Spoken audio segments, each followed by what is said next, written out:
United States needs Ron Paul. It is no longer a matter of arguing the issues. Paul wins those by landslide. America is overwhelmingly anti-war. The problem we have in the USSA is exposure. The media is completely prejudiced to Paul.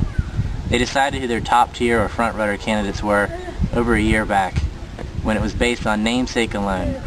And $100 million special interest candidates have remained on top because of their support in the media. No one really likes them, they're just choosing between the lesser of evils.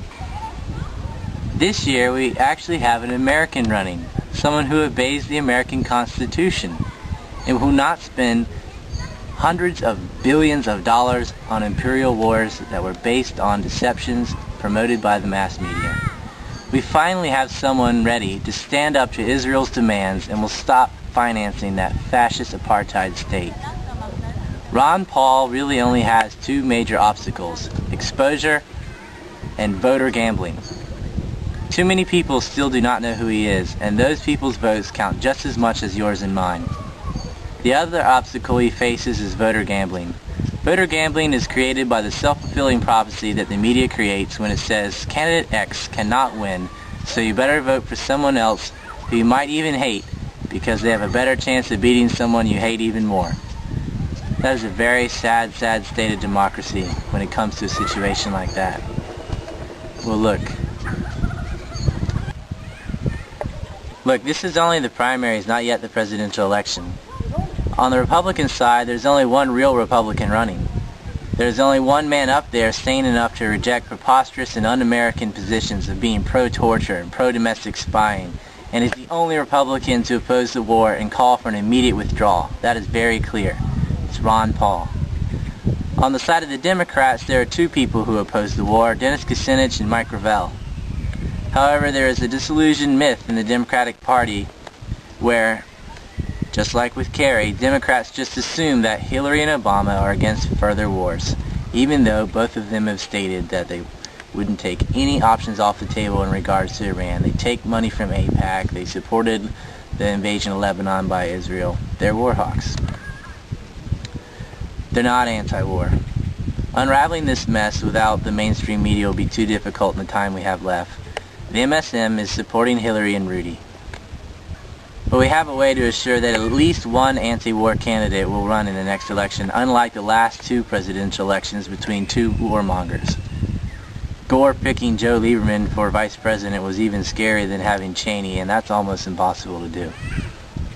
And Kerry could have destroyed Bush had he only taken an anti-war position, but instead he did not, and he had zero web support from all the anti-war Americans. We can throw all our eggs in one basket. I'm sorry, but Gravel and Kucinich actually don't have much of a chance against the mainstream media juggernaut of Hillary. Too many ignorant leftists are supporting her because they believe she is anti-war by the sheer fact that she is not called a Republican, and they see the whole world in the polar black and white view of their tribe versus the other. Please don't split the anti-war vote. Ron Paul is without a doubt the leading anti-war candidate, with the most fundraising and the most grassroots support. And moreover, he's the only one running on the Republican side. We can defeat Rudy very early by voting for Ron Paul. Democrats, I beg you, the way you beg Ralph Nader supporters, do not vote for Dennis or Gravel, which you know is not going to work, when there is a very real shot that Ron Paul can win New Hampshire and pop the voter gambling bubble. Once that is done, Ron Paul can win with a landslide. Your side is already stuck with Obama or Hillary, period.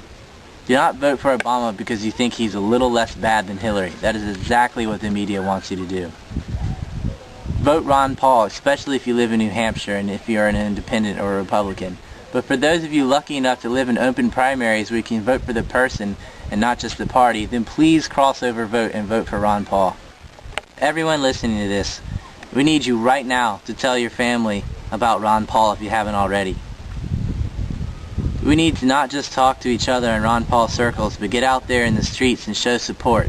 The more people who see Ron Paul signs and supporters, the more they realize that the media is lying to them once again. The more you can pop that bubble of voter gambling logic, and the more people you can expose Ron Paul's ideas to, the better. But you're going to have to package your Ron Paul support with the argument against voter gambling. After that wall is cleared, there's really no defense on the issues.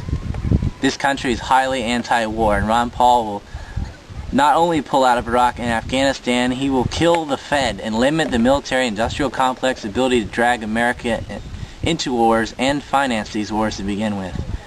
Right now, email somebody or get up and start talking about Ron Paul. You don't want to look back in the future and wish that you had done more. You don't want to be regretting that you hadn't supported Ron Paul more in the future. I know that the 16th is a money bomb for Paul, and I am telling you right now that that's good and that's great activism, but we need activism right now. We need people in the streets. We need people calling the radio stations, writing op-eds in the papers for Ron Paul. Supporting Ron Paul is a way of fighting the mass media, because their reputation to pre-select candidates is resting on this election.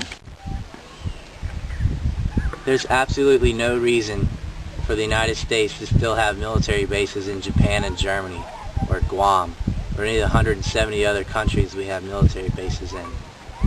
We don't need to be a military empire. The war in Iraq was based on conscious lies. It wasn't mistaken intelligence or miscalculations. It wasn't incompetence. It was conscious lies. It hasn't been a failure in the eyes of the neocons. They wanted to divide Iraq up. They wanted all this sectarian violence. It comes from the Israeli plan in 1982 by Bodin Yidon to divide Iraq up with Kurdistan in the north and the Sunnis and the Shiites fighting in the south and the east. Every Arab-on-Arab conflict benefits Israel. The pre-war invasion lies were based on Israeli policy papers. It started with a clean break for Israel, written by Richard Pearl, and then later, the Defense Plan and Guidance Guide by Louis Libby and Paul Wolfowitz. All these men have been in trouble. They formed a group called PNAC from the American Enterprise Institute, Project for New American Century, and in that they basically rewrote the Israeli clean break paper and the defense plan and guidance strategy that Wolfowitz and Libby wrote.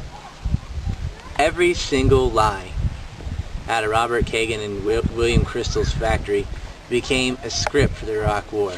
They leaked their lies to moles in the media like Judith Miller and Robert Novak and William Safire, who got a Guardian of Zion award in 2005. Judith Miller reported on the bogus aluminum tubes, and they went with the lies of weapons of mass destruction. The uranium and the smoking gun being a mushroom cloud, with Neo Condoleezza Rice reported to Wolf Blitzer, a former AIPAC employee and head anchor of CNN, was based on forgeries from Niger. Saddam Hussein was never trying to buy yellow cake uranium from Niger.